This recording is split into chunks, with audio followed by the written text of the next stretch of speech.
Got a date with an angel, got to meet her at 7. Got a date with an angel, and I'm on my way to heaven. Got a date with an angel, got to meet her at 7. Got a date with an angel, and I'm on my way to heaven. Psychology. In sleep, our nervous system is perpetually excited by numerous inner occurrences. Nearly all the organs are disjointed and in a state of activity. The blood runs its turbulent course. The position of the sleeper causes pressure on certain limbs. His coverings influence his sensations in various ways. The stomach digests, and by its movements it disturbs other organs. The intestines writhe. The position of the head occasions unaccustomed play of muscles. The feet, unshod, not pressing upon the floor with the soles, occasion the feeling of the unaccustomed, just as does the different clothing of the whole body. All this, according to its daily change in extent, excites by its extraordinariness the entire system to the very functions of the brain, and thus there are 100 occasions for the spirit to be surprised and to seek for the reasons of this excitation. The dream, however, is the seeking and representing of the causes of those excited sensations, that is, of the supposed causes. A person who, for instance, binds his feet with 2 straps will perhaps dream that 2 serpents are coiling round his feet. That is, first hypothesis, then a belief with an accompanying mental picture and interpretation. These serpents must be the cause of those sensations which I, the sleeper, experience. So decides the mind of the sleeper. The immediate past, so disclosed, becomes to him the present through his excited imagination.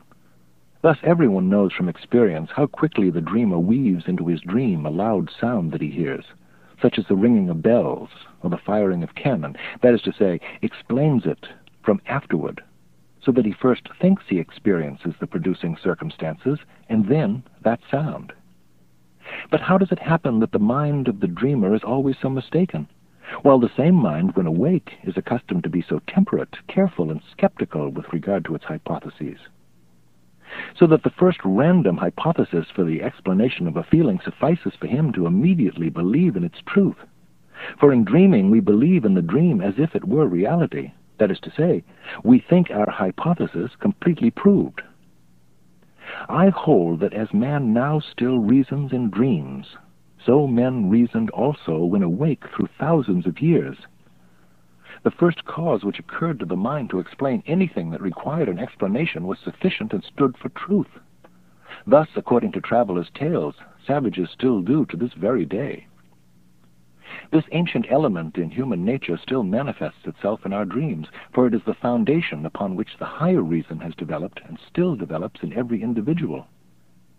The dream carries us back into remote conditions of human culture and provides a ready means of understanding them better.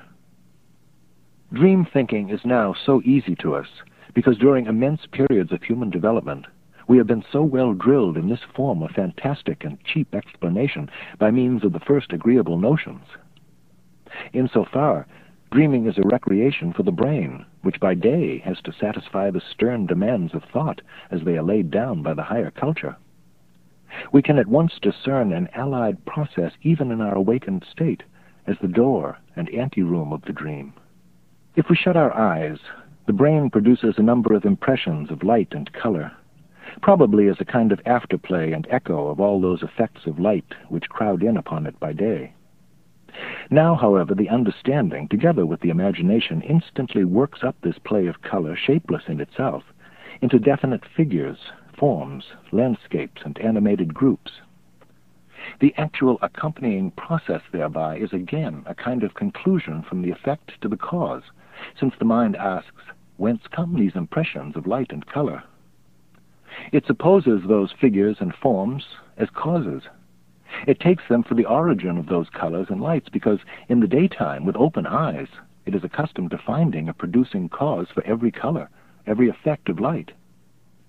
Here, therefore, the imagination constantly places pictures before the mind, since it supports itself on the visual impressions of the day in their production, and the dream imagination does just the same thing. That is, the supposed cause is deduced from the effect and represented after the effect.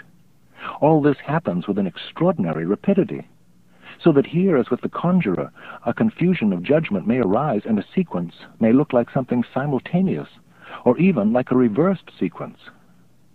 From these circumstances we may gather how lately the more acute, logical thinking, the strict discrimination of cause and effect has been developed, when our reasoning and understanding faculties still involuntarily hark back to those primitive forms of deduction, and when we pass about half our life in this condition. If it is certain, however, that superficiality and psychological observation has laid and still lays the most dangerous snares for human judgments and conclusions, then there is now need of that endurance of work which does not grow weary of piling stone upon stone, pebble on pebble. There is need of courage not to be ashamed of such humble work, and to turn a deaf ear to scorn. And this is also true. Numberless single observations on the human, and all too human, have first been discovered and given utterance to in circles of society which were accustomed to offer sacrifice therewith to a clever desire to please, and not to scientific knowledge. And the odor of that old home of the moral maxim, a very seductive odor, has attached itself almost inseparably to the whole species, so that on its account the scientific man involuntarily betrays a certain distrust of this species and its earnestness. But it is sufficient to point to the consequences, for already it begins to be seen what results of a serious kind spring from the ground of psychological observation. What, after all, is the principal axiom to which the boldest and coldest thinker has attained by means of his incisive and decisive analysis of human actions? The moral man, he says, is no nearer to the intelligible metaphysical world than is the physical man. This theory, hardened and sharpened under the hammer blow of historical knowledge, may sometime or other, perhaps in some future period, serve as the axe which is applied to the root of the metaphysical need of man. Whether more as a blessing than a curse to the general welfare, it is not easy to say, but in any case, as a theory with the most important consequences, at once fruitful and terrible, and looking into the world with that Janus face which all great knowledge possesses. But whoever feels too chilled by the breath of such a reflection has perhaps too little fire in himself. Let him look around him meanwhile, and he will become aware of illnesses which have need of ice, and of men who are so kneaded together of heat and spirit that they can hardly find an atmosphere that is cold and biting enough. Moreover, as individuals and nations that are too serious have need of frivolities, as others too mobile and excitable have need occasionally of heavily oppressing burdens for the sake of their health, should not we, the more intellectual people of this age, that grows visibly more and more inflamed, seize all quenching and cooling means that exist, in order that we may at last remain as constant, harmless, and moderate as we still are, and thus perhaps serve some time or other as mirror and self-contemplation for this age? What men have found it so difficult to understand from the most ancient times down to the present day is their ignorance in regard to themselves, not merely with respect to good and evil, but something even more essential. The oldest of illusions lives on, namely, that we know and know precisely in each case how human action is originated. Not only God who looks into the heart, not only the man who acts and reflects upon his action, but everybody does not doubt that he understands the phenomena of action in everyone else. I know what I want and what I have done. I am free and responsible for my act, and I make others responsible for their acts. I can mention by its name every moral possibility and every internal movement which precedes an act. Ye may act as ye will. I understand myself, and I understand you all. Such was what everyone thought once upon a time, and almost everyone thinks so even now.